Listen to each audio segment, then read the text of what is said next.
Learn with Raham. তোমাদের serious হইতে হবে। সিরিয়াস ব্যাপারটা কেমন? সিরিয়াসের কথা যখন আসলো, আসলে তোমাদের আমি একটা গল্প শোনাই। এই গল্পটা আসলে আমার কখনোই শোনানোর ইচ্ছা ছিল না, বা আমি যাকে নিয়ে আসলে গল্পটা বলতে চাচ্ছি সেও হয়তো বা এক্সপেক্ট করে নাই, বা সেও হয়তো বা এই ভিডিওটা কখনোই দেখবে না। তো তার থেকে আমি অনেক দূরে থাকি এখন। তো গল্পটা কীরকম, যে আমি যখন আমার অ্যাডমিশন লাইফের গল্প।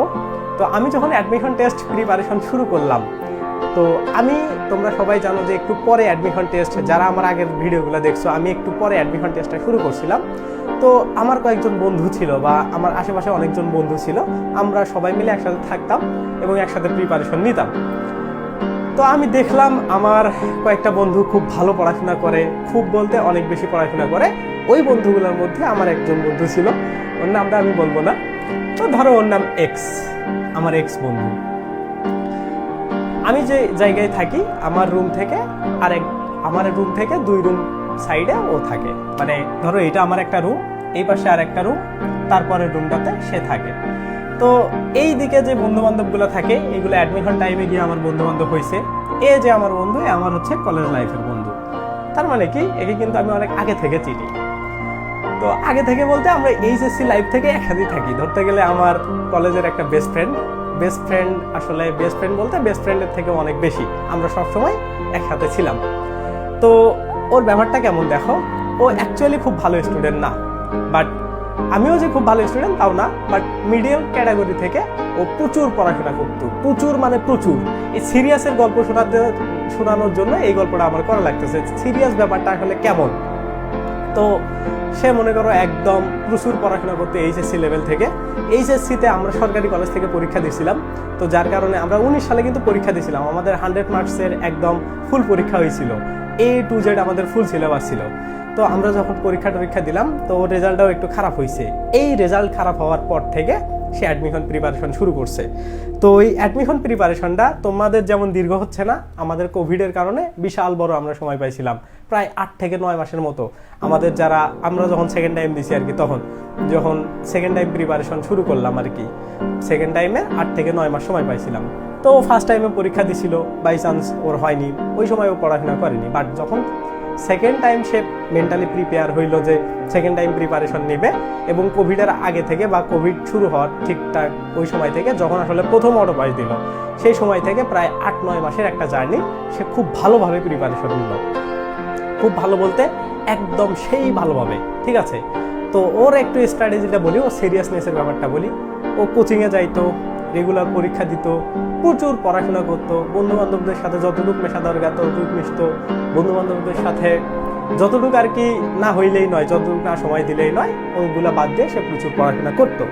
তো আমি আসলে অনেক পরে প্রিপারেশন শুরু করার কারণে আমি ওর কাছ থেকে অনেক সাজেশন নিতাম, যে আসলে এইটা কিভাবে হবে, বা এইটা আসলে কেমনি কি হবে না হলে আমি কোনো সমস্যায় গেলে ওর কাছ থেকে ওর বই টইগুলো দিতাম, ওর কোচিংয়ের শিট টিটগুলো দেখতাম, মানে সব বিষয়ে ওর সাথে শেয়ার করতাম। তো দেখো, ও আর আমি অ্যাডমিশন টেস্ট দিলাম, প্রচুর পড়াশোনা করছে ভাই। তোমাদের কি বলি, মানে পড়াশোনার লেভেল সম্পর্কে একটু তোমাদের আইডিয়া দিই।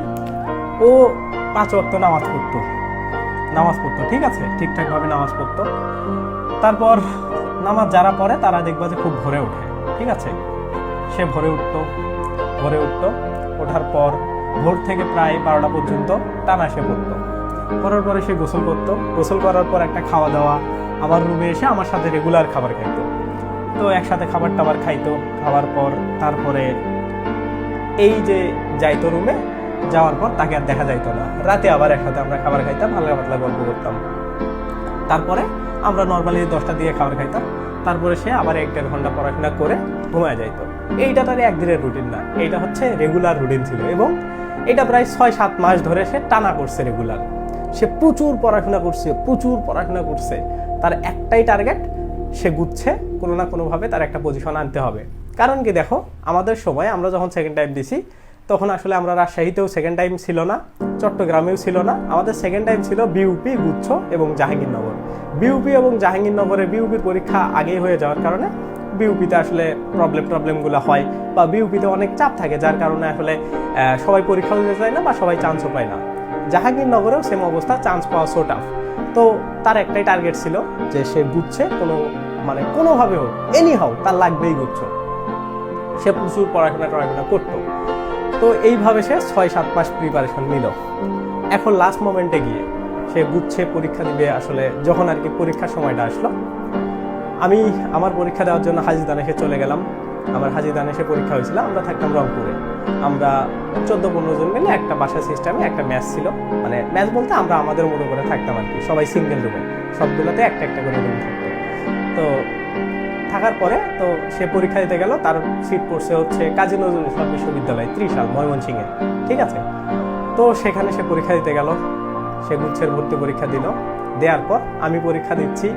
আমি আসলে যখন পরীক্ষা দিতে গেছি, আমার সত্যি কথা বলতে আমি ওর সাথে কখনো শেয়ার করি নাই, আমার ওর কথা বারবার মনে হচ্ছিল যে আমি চান্স পাবো কিনা জানি না, বাট ও যদি চান্স না পায় আমার খুব খারাপ লাগবে। কারণ ওর আমি দেখতাম ও প্রচুর হার্ডওয়ার্ক করছে, প্রচুর, মানে কি বলি তোমাদের, চরম লেভেলের। তো যাই হোক, আমি পরীক্ষা দিলাম, আমার পরীক্ষা মোটামুটি ভালো হয়েছে আমি জানি। এখন আমি ওকে ফোন দিব বা ওর থেকে শুনবো যে তার পরীক্ষা কেমন হয়েছে। তো আমি ফোন দিচ্ছি, ফোন বন্ধ। তো আমি একটু চিন্তায় পড়ে গেলাম যে কি হইলো, হয়তো বা চার্জ নাই। তারপরে আমি আর ফোনটা দিইনি, আমি সুন্দর মতো করে চলে আসলাম। তারপরে ও মনে হয় একদিন পর আসলো। আসার পরে ও আসলে মানে ওকে আমি বললাম পরীক্ষা কেমন হয়েছে। ও জাস্ট একটা কথাই বললো যে সাইম আমার মনে হয় হবে না, পরীক্ষা তেমন ভালো হয়নি। আমি বললাম যে কতগুলো এমসিকিউ হয়েছে একসাথে কারেক্ট করি বা একসাথে দেখি। তো তখন ফোকাসের আমরা অ্যান্সারটা পাইছিলাম, মানে ফোকাস ওরা ওদের ফেসবুক পেজে দিছে। তো আমি আমারটা মেনাইলাম, ও দেখতেছে, আমি হিসাব করে দেখলাম আমার 73 পয়েন্ট সামথিং আসে, 73.50 এইরকম মার্ক আসে ফোকাসের অ্যান্সার শিট অনুসারে। লাস্ট পর্যন্ত আমি 69 পাইছিলাম। যাই হোক, তো ওকে বললাম যে তোমারগুলো কি হবে। ও বলতেছে আমাকে একটু দাও। ও আমার থেকে, আমি দাগাইলাম একটা প্রশ্ন, আমার প্রশ্নে সেটা নিয়ে দেখলো। দেখার পরে কি হইলো, সে আর কোনো কথা বললো না, সে ওর রুমে চলে গেল কোনো কথা না বলে। আমি বুঝলাম যে ব্যাপারটা আসলে খুব খারাপ হয়েছে। তো তারপরে আসলে আলটিমেটলি ওর চান্স হয় নাই। তো এই গল্পটা তোমাদের শোনানোর একটাই কারণ হচ্ছে যে সিরিয়াস ব্যাপারটা আসলে এত ইজি না, এবং অ্যাডমিশন টেস্টে চান্স পাওয়াটাও আসলে এতটা ইজি না, মানে যতটা ইজি ভাবা হয়।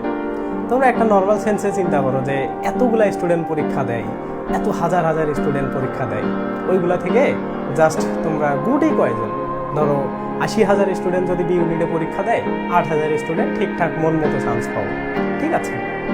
তো এই হচ্ছে পুরো আসলে স্টোরি।